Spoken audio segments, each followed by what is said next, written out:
नमस्कार। आज मैं आपको अध्यात्म रामायण के सार राम गीता का दूसरा व अंतिम भाग सुनाऊंगा।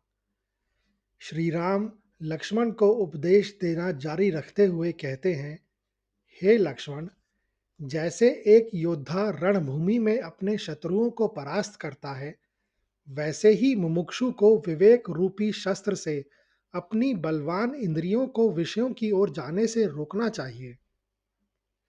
इंद्रियों का दमन ही ज्ञान की पहली विजय है।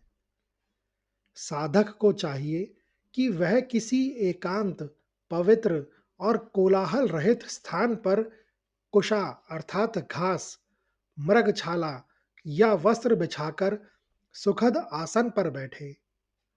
शरीर, गर्दन और सिर को सीधा रखकर नासिका के अग्रभाग पर दृष्टि एकाग्र करनी चाहिए।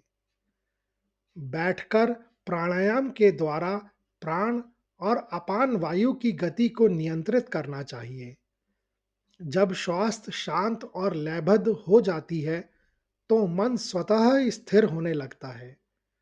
शांत मन ही परमात्मा का प्रतिबिंब ग्रहण करने में सक्षम होता है। जैसे कछुआ अपने अंगों को समेट लेता है, वैसे ही योगी को अपनी इंद्रियों को बाहरी शब्दादि विषयों से खींचकर मन में विलीन कर देना चाहिए। इसे प्रत्याहार कहते हैं, जो ध्यान की गहराई के लिए अनिवार्य है। जब इंद्रियां शांत हो जाएं, तब बुद्धि के द्वारा मन को आत्मा अर्थात चेतन सत्ता में स्थिर करना चाहिए। मन को इधर उधर भटकने ना दें। जहां जहां मन जाए, वहां से उसे खींचकर पुनः अपने केंद्र अर्थात हृदय में स्थापित करें। हे अनद्य, जब मन पूरी तरह एकाग्र होकर केवल परमात्मा का ही चिंतन करता है, तो साधक को एक अलौकिक शांति का अनुभव होता है। जैसे दीपक की लौ वायु रहित स्थान में स्थिर रहती है, वैसे ही योगी का चित्त आत्मा में अचल हो जाता है। प्रणव अर्थात ओम ही साक्षात ब्रह्म का स्वरूप है। साधक को अ, उ और म के अर्थ को समझते हुए ओमकार का मानसिक जप और ध्यान करना चाहिए। ओमकार की ध्वनि का अंत जिस मौन से होता है, वही निराकार ब्रह्म है। ध्यान के समय मैं ध्याता हूँ और ईश्वर ध्येय है, इस द्वैत्व भाव को भी धीरे धीरे समाप्त कर देना चाहिए। जब जानने वाला और जानने योग्य एक हो जाते हैं, तब केवल अखंड चैतन्य ही शेष रहता है। जैसे घर्षण से लकड़ी में छिपी अग्नि प्रकट होती है, वैसे ही निरंतर ध्यान और अभ्यास से हृदय के अज्ञान का पर्दा हट जाता है। तब साधक को अनुभव होता है कि वह ज्योतिर्मय परमात्मा मैं ही हूँ।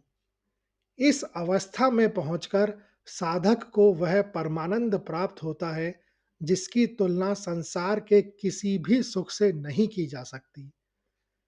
वह आनंद असीम, अविनाशी और स्वयं सिद्ध है। इसे प्राप्त कर फिर कुछ भी पाना शेष नहीं रह जाता। श्री राम कहते हैं, हे लक्ष्मण, जैसे सूर्य को देखने के लिए किसी दूसरे दीपक की आवश्यकता नहीं होती, क्योंकि वह स्वयं प्रकाशमान है, वैसे ही आत्मा को जानने के लिए किसी अन्य ज्ञान की आवश्यकता नहीं है। वह स्वयं चैतन्य और स्वप्रकाशित है। जब ध्यान परिपक्व हो जाता है, तब मैं और ब्रह्म का भेद पूरी तरह मिट जाता है। जैसे जल में जल मिलाने पर एक हो जाता है, या आकाश में आकाश मिल जाने पर कोई भेद नहीं रहता, वैसे ही योगी का जीवात्मा मुझ परमात्मा में विलीन होकर एक हो जाता है। उस परम पद को प्राप्त करने पर यह नाम रूपात्मक जगत, जो अज्ञान के कारण सत्य प्रतीत होता है, पूरी तरह लिप्त हो जाता है। ज्ञानी पुरुष के लिए केवल एक अखंड सच्चिदानंद ही शेष रहता है, दूसरा कुछ भी नहीं। ऐसा महापुरुष जिसने इस सत्य को जान लिया है, शरीर के रहते हुए भी जीवन मुक्त कहलाता है। यह प्रारब्ध के वश में होकर कर्म करता हुआ दिखाई तो देता है, लेकिन भीतर से वह किसी भी फल या सुख दुख से लिप्त नहीं होता। जैसे कोई व्यक्ति रंगमंच पर अभिनय करने वाले नट को देख रहा हो, वैसे ही ज्ञानी पुरुष अपने शरीर और इंद्रियों की चेष्टाओं को एक साक्षी की भांति देखता है।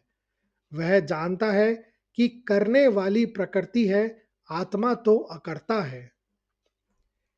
हे निष्पाप, एक बार जब ज्ञान की अग्नि से अविद्या अर्थात माया जलकर भस्म हो जाती है, तो वह पुनः उत्पन्न नहीं होती। जैसे जला हुआ बीज अंकुरित नहीं हो सकता, वैसे ही ज्ञानी के लिए यह संसार पुनः बंधनकारी नहीं बनता। अज्ञानी पुरुष मैं मोटा हूँ, मैं दुखी हूँ या मैं सुखी हूँ, ऐसा कहकर शरीर के धर्मों को अपना मान लेता है। परंतु ज्ञानी जानता है कि ये सब विकार केवल देह के हैं, आत्मा तो नित्य, शुद्ध और निर्विकार है। यह गूढ़ ज्ञान केवल गुरु की कृपा और वेदांत के वाक्यों के निरंतर मनन से ही प्राप्त होता है। जो साधक श्रद्धा पूर्वक गुरु के बताए मार्ग पर चलता है, वही इस संसार रूपी दुर्गम सागर को पार करने में समर्थ होता है। ज्ञानी की दृष्टि बदल जाती है। उसे जब शत्रुओं में, मित्रों में, पशुओं में और स्वयं में सर्वत्र एक ही चैतन्य सत्ता का आभास होता है।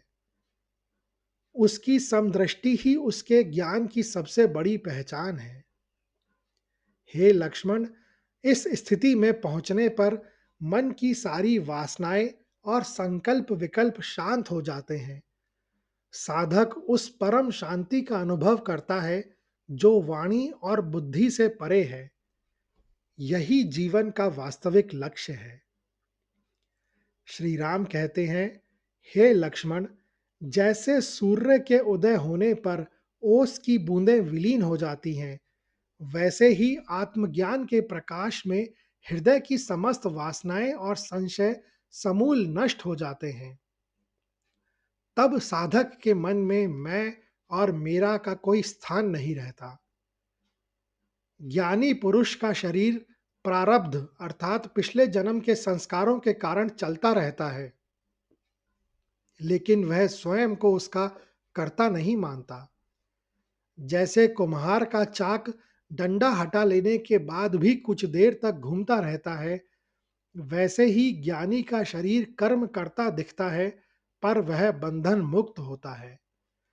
जब तक अज्ञान रहता है, तभी तक यह अच्छा है और यह बुरा है, ऐसे द्वैत्व भाव बना रहता है। परंतु जिसे सर्वत्र एक ही अद्वैत्व तत्व का अनुभव हो गया है, उसके लिए ना कोई शत्रु है, ना मित्र और ना ही कोई भिन्नता।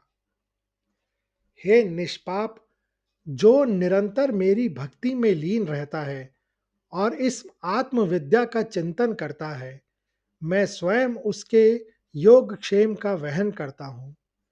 भक्ति ही वह सुगम मार्ग है जो ज्ञान की कठिन सीढ़ियों को सरल बना देती है।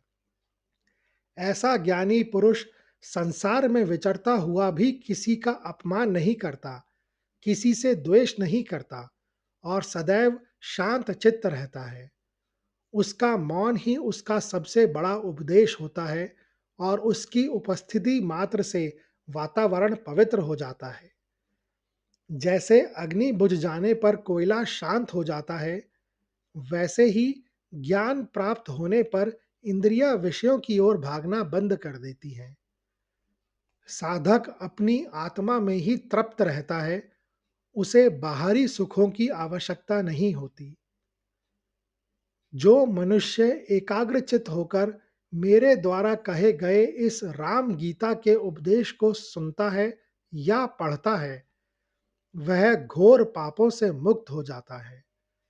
यह उपदेश अज्ञान रूपी अंधकार को नष्ट करने वाला साक्षात सूर्य है।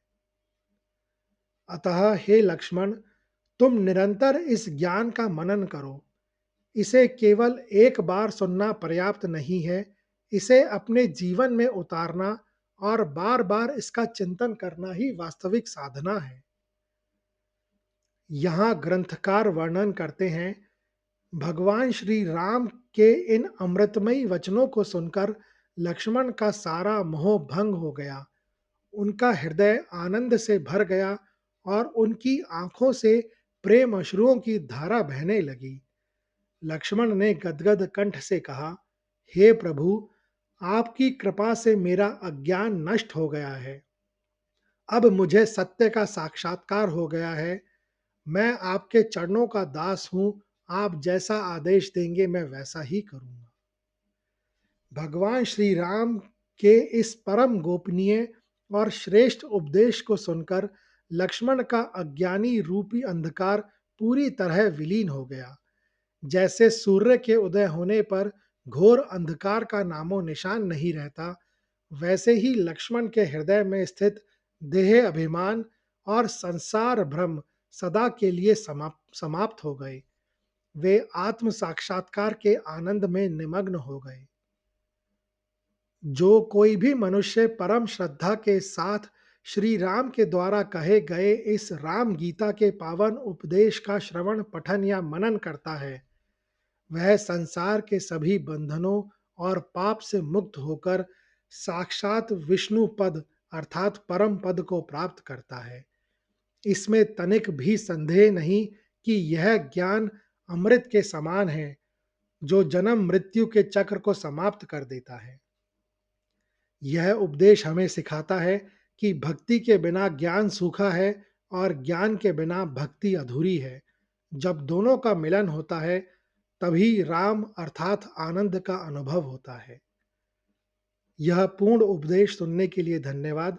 अगर आपको यह अच्छा लगा हो, तो कृपया इस वीडियो को ज़्यादा से ज़्यादा लोगों के साथ शेयर करें, लाइक करें व चैनल को सब्सक्राइब करें। कमेंट्स बॉक्स में लिखें, जय श्री राम।